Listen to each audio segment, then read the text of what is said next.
Does de-dollarization mean the US dollar, the greenback, is dead? You came here for the truth, so let me unveil that for you. In today's video, we are going to look at de-dollarization, the absolute facts. I'm going to show you so many different examples of things that are happening all over the world, largely not covered by the mainstream media, but of course, that's why you're here. So the first thing here is this article out of Fortune that gets into the depths. And of course, as always, links will be in the description so you could check it out. But I wanted to cover it and give you a little summary of what this is all about, because that's going to lead us into the example after example that I will show you today. Trade and investment data in the last 2 years dispel the deglobalization and decoupling myths as the US and China competition ignites re-globalization. So first we have this, deglobalization. In a time in which we were going more and more globalized, the suggestion is that we've flipped that up on top of its head. There is no more trade between the US and China. Nothing's happening and everything is going back to the way it was. Or is that really just a myth? Well, here we have it. Despite geopolitical tensions and the efforts to actually deal with over-concentration in China, multinational corporations are not significantly reducing any dealing with China. Can you believe that? We're being told that they are. Not the case. China's manufacturing capabilities, infrastructure, and cost effectiveness remain highly competitive, making it challenging for other regions to replace its role. We see, yes, a little bit of Vietnam, we see with India and other places, but nobody has it dialed in the way China does. Okay, I think it's important to understand this, and you'll see it here as things become more multipolar. That's an absolute fact, but these multinational corporations are adapting to what's happening by diversifying their operations across multiple regions to enhance their resilience against localized disruptions such as those caused by the geopolitical conflicts. This adjustment is trying to have a situation that happened in 2020 to never happen again, but it is, in the example, something that is just a small piece of the puzzle when you actually look at the numbers.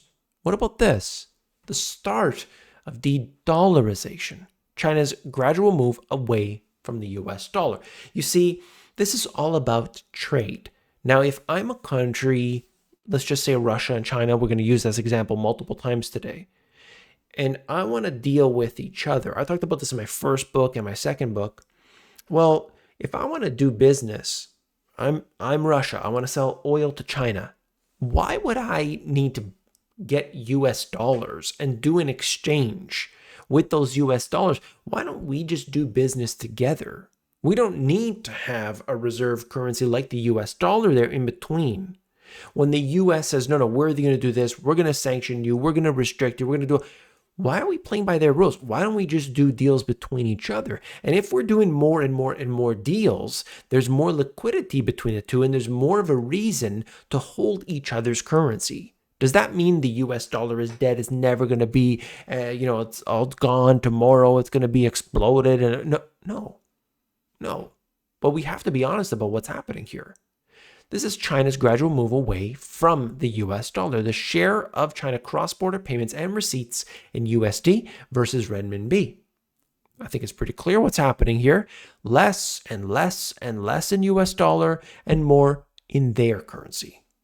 Like I said, it isn't something that's going to change overnight. It's going to take decades potentially.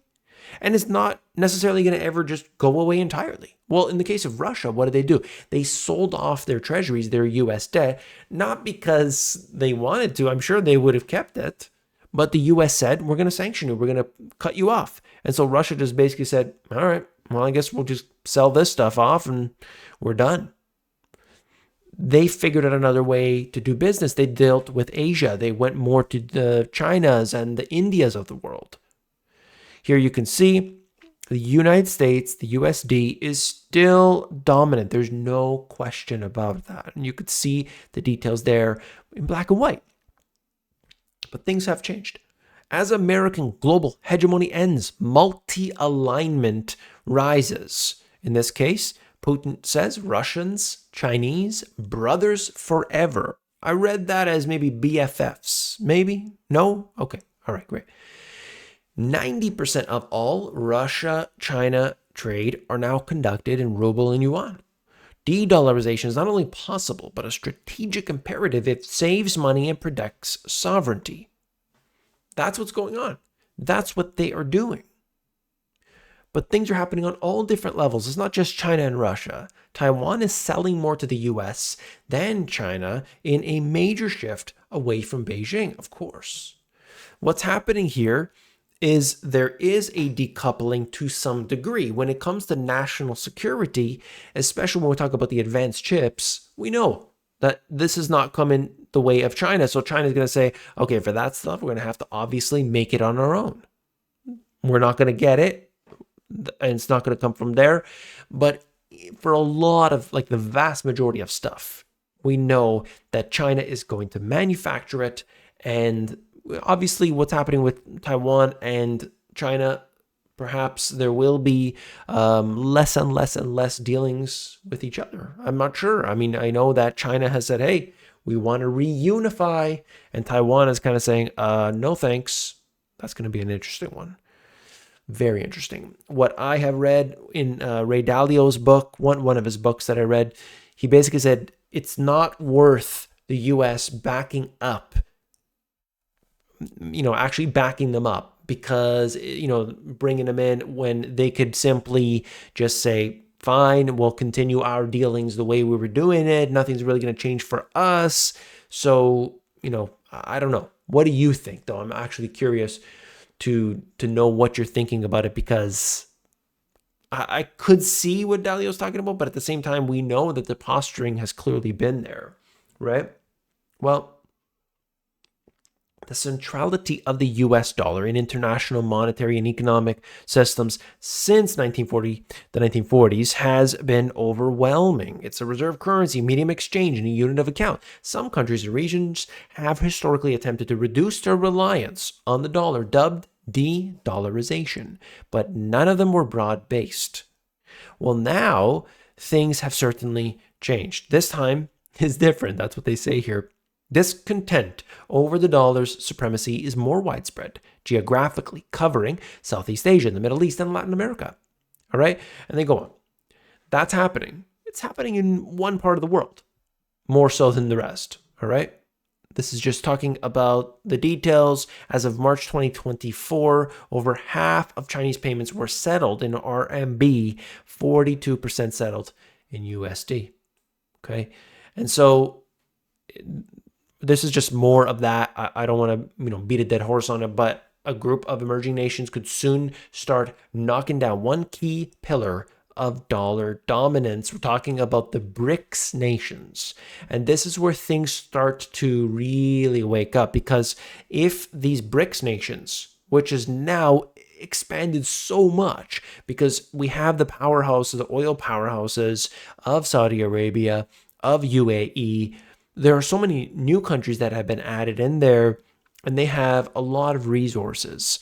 They have a lot of population. They've got growth, everything in a longer term, maybe not right now today, but longer term, we can see the writing on the wall. They're going to be using a lot less US dollars. Saudi Arabia has specifically said, why do we need to use US dollar in all of our trade? We don't. I mean, that's huge. They would have never have said that before. And so what can you do? Well, the number one thing that you should be doing is you should become more globalized yourself. Your investments, your banking, your currency diversification. I talk about this every single week. Every single week I discuss it with my Finance Friday crew. And then I teach people how to do it on the Sunday Business Live.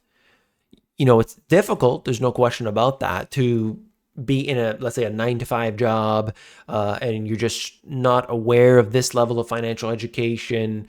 and you just say, well, I want to mitigate this. Well, there's a lot of depth here. And that's why I talk for 2 hours on Friday, plus 2 hours on Friday and 2 hours plus on Sunday, because it takes a lot of determination, but it can happen. Okay. This is what I teach people because I think it's very important. We need the diversification on all levels. If you appreciate that, simply hit that thumbs up button. When you do so, you're not only supporting the channel, but you're notifying the algorithms that, hey, this guy is worth watching. So I want to thank you for being here today.